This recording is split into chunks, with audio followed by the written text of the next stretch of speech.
Hi there, I'm Edwin Palmer. Welcome to my series on LGBTQ+ related topics. Right now, we're in the middle of the 2019 Pride Month. That's why I think it's a great moment to present to you the 5 best scoring countries in the annual review of the human rights situation of LGBTI people in Europe, done by ILGA Europe. But before I do it, I want to ask this question. How does ILGA Europe decide on these rankings? The rankings are based on how the laws and policies of each country impact on the lives of LGBTI people. The ranking records a country's legal standards for comparison with its European neighbors. But the numbers only provide one part of the story. Their annual review gives a nuanced, detailed overview of every country's progress over the last 12 months. On their website, they have a chapter dedicated to each country as well as developments at international level. Now, when we know that, let's see what countries made it to the top 5.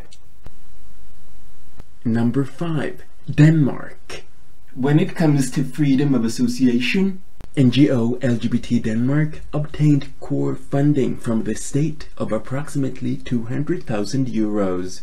Except for 1990, this has never happened before. Now the funding is secured on an annual and ongoing basis. SABA, the LGBT+ organization focusing on ethnic minorities, received project funding of approximately 390,000 euros in the government's action plan and was the only organization specifically mentioned in the plan. The project, which concerns counseling for minority ethnic LGBTQ+ people and their relatives, will run for 4 years. Number 4. Finland. Concerning equality and non-discrimination, the Justice Department continued implementing the 2-year Rainbow Rights Promoting LGBTI Equality in Europe, which ended on December 31, 2018.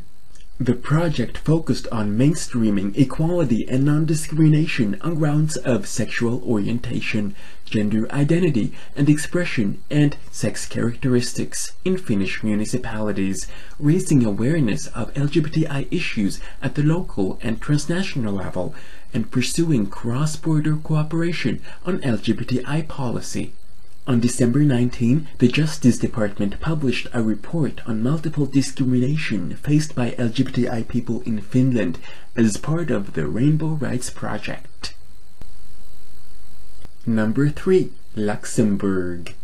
Regarding legal gender recognition, on June 25, 2018, the Chamber of Deputies voted in favor of a law to simplify the legal gender recognition process and move toward a model of self-determination.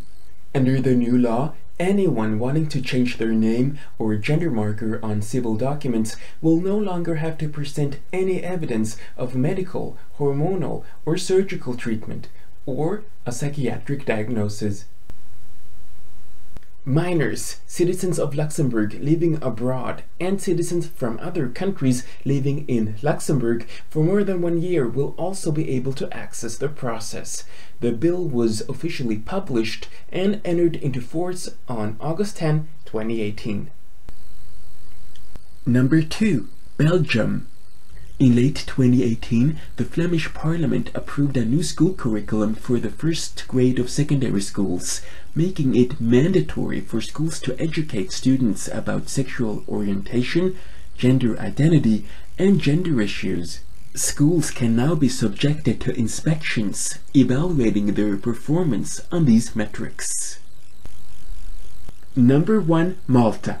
Concerning bias-motivated violence, in January, the Maltese police amended their reporting system by adding the category of hate crime in the drop-down menu list of possible crimes.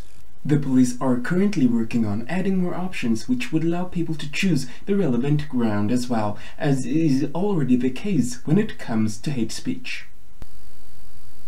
This information came from this website. You'll find this link below this video. Be sure to subscribe to my channel and watch this series from the start. Next Friday, I'll be back with an interview with author Emily Alter. Till then, I only want to say 3 things. Thank you for watching, have a great day, and bye for now!